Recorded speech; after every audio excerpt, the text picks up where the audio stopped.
Selamat malam sobat pencinta budaya, salam budaya, rahayu.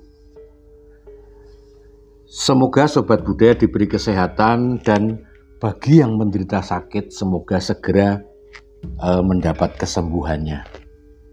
Kasih Allah rejeki lumintu datan ono rote.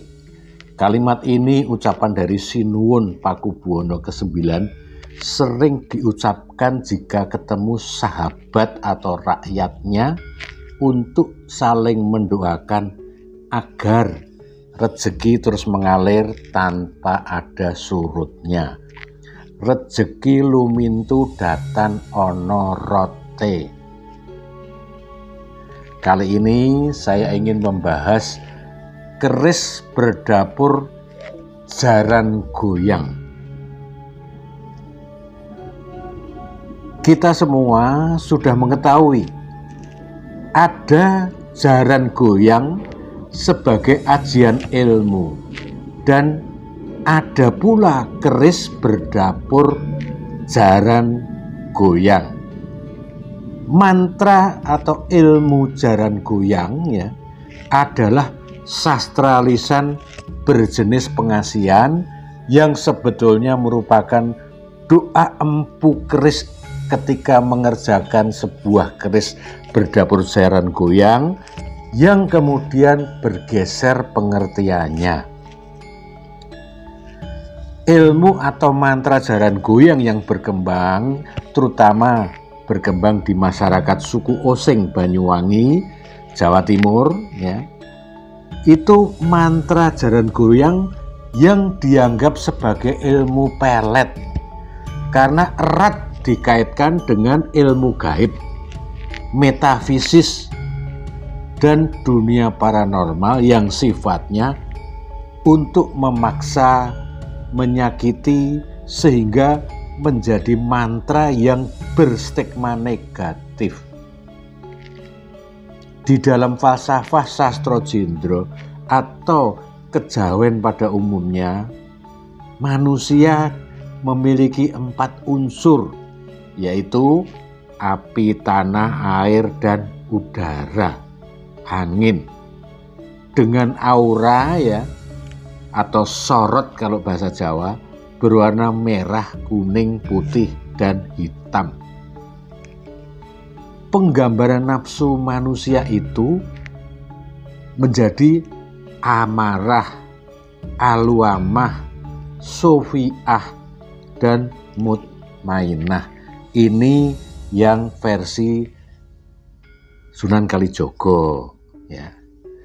Di daerah Osing Banyuwangi kepercayaan itu hampir sama, namun disebutnya sebagai ilmu. 4 ilmu, yakni ilmu merah, ilmu kuning, ilmu hitam, dan ilmu putih.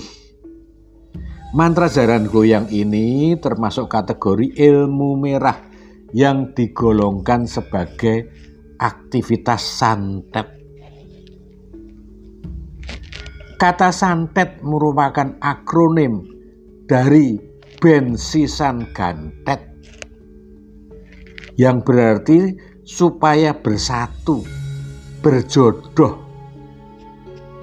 atau bisa juga bensisan bantet, yaitu biar sekalian rusak-rusakan. Itu santet. Nah, pengertian ini merujuk pada fungsi sosial mantra santet jaran goyang itu. Sebenarnya mantra ini bukanlah ilmu untuk menyakiti atau membunuh, melainkan untuk menyatukan 2 orang agar menikah, atau sebaliknya agar dapat memisahkan 2 orang yang saling mencintai, berpisah, dan bisa mengikuti pilihan keluarganya.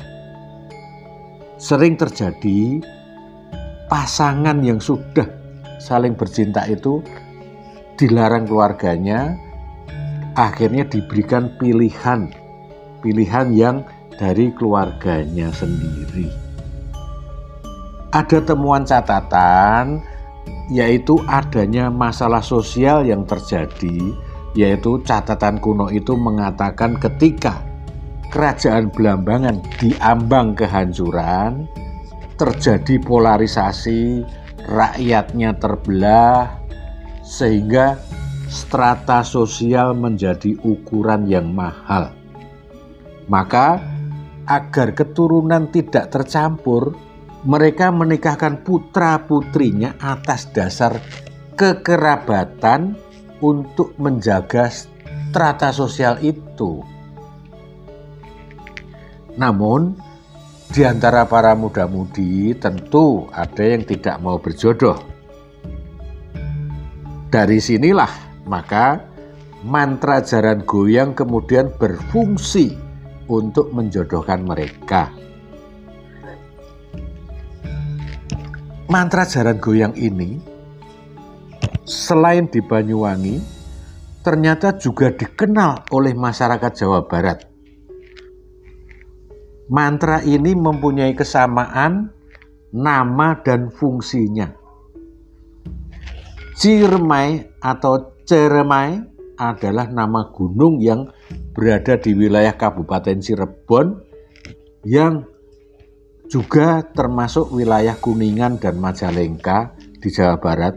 Di Gunung Ciremai itu menyimpan banyak mitos dan legenda mistik.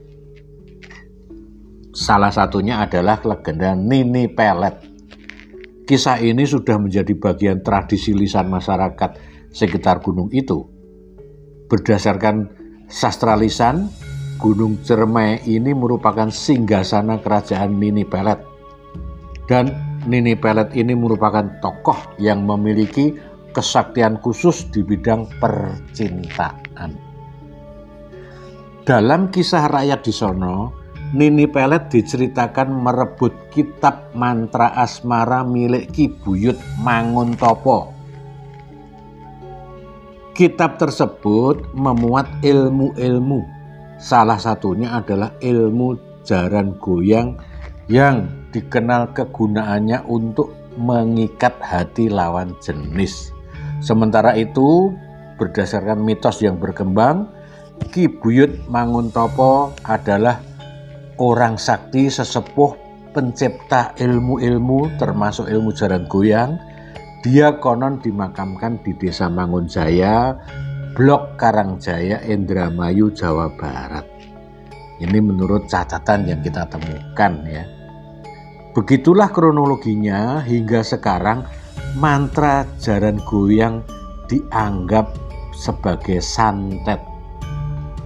Niat ingsun matak ajiku si jaran goyang, tak goyang ing tengah latar, upet-upetku lawe benang, tak sabetake gunung gugur, tak sabetake lemah aeng, tak sabetake ombak segoro, tak sabetake jabang bayine siapa nanti disebut ya. Dadio bingung ora edan, sido gendeng ora gendeng, sido luluh marang aku siapa disebut. Ciptaku dadi, ajiku dadi, dan seterusnya dan seterusnya. Itu mantra jaran goyang yang saya ketahui di Jawa Tengah maupun di Jawa Timur ya. Mantra ini kemudian direpresentasikan sebagai pemaksaan. Dan itu jelas, maka ada dalam sebuah catatan atau lirik sebuah lagu menyatakan, apa salah dan dosaku sayang, cinta suciku kau buang-buang. Lihat jurus yang akan kuberikan, jaran goyang ya. Begitulah lirik lagu jaran goyang yang dinyanyikan oleh Nela Karisma, menjadi populer di kalangan masyarakat.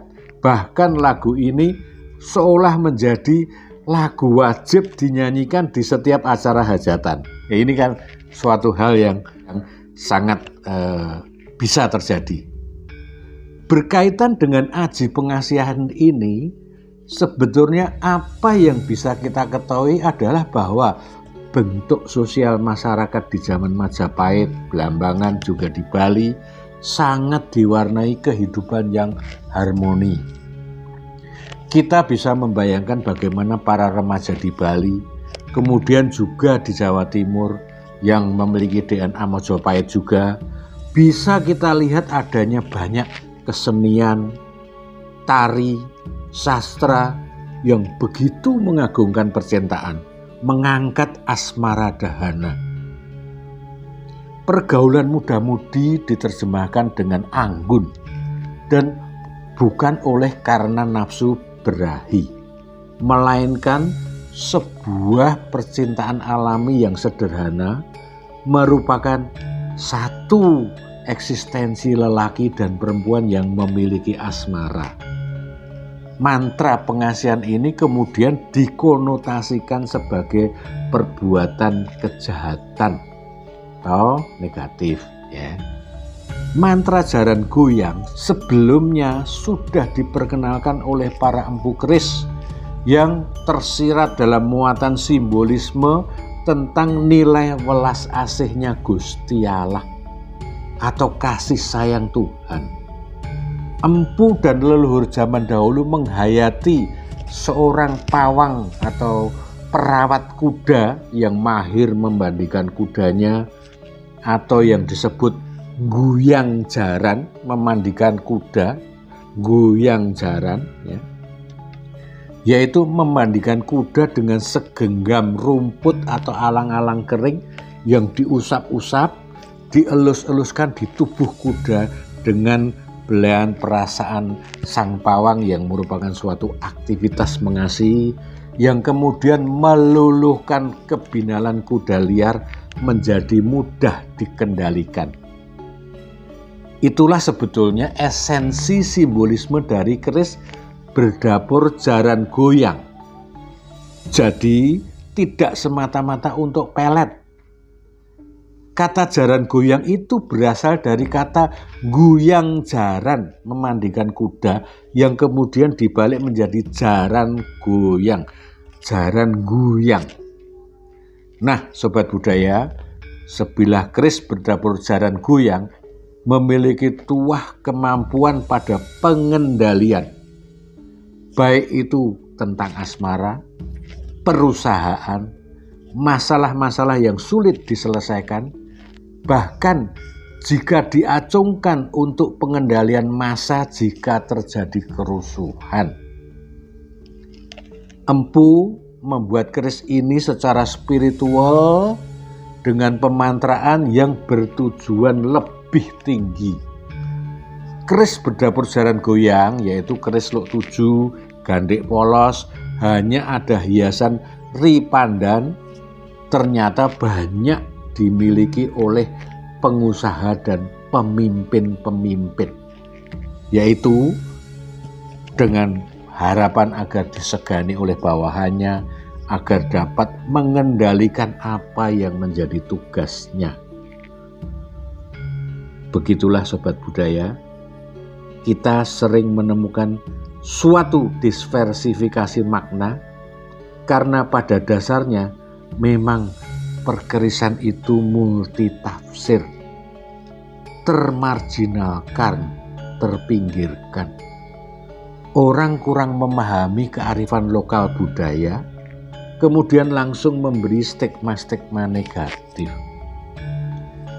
Dan mengabaikan bahwa keris adalah sebuah karya budaya yang dibuat dengan perenungan yang dalam, dan perlu diingat, keris sudah diakui sebagai Intangible Cultural Heritage atau ICH oleh UNESCO.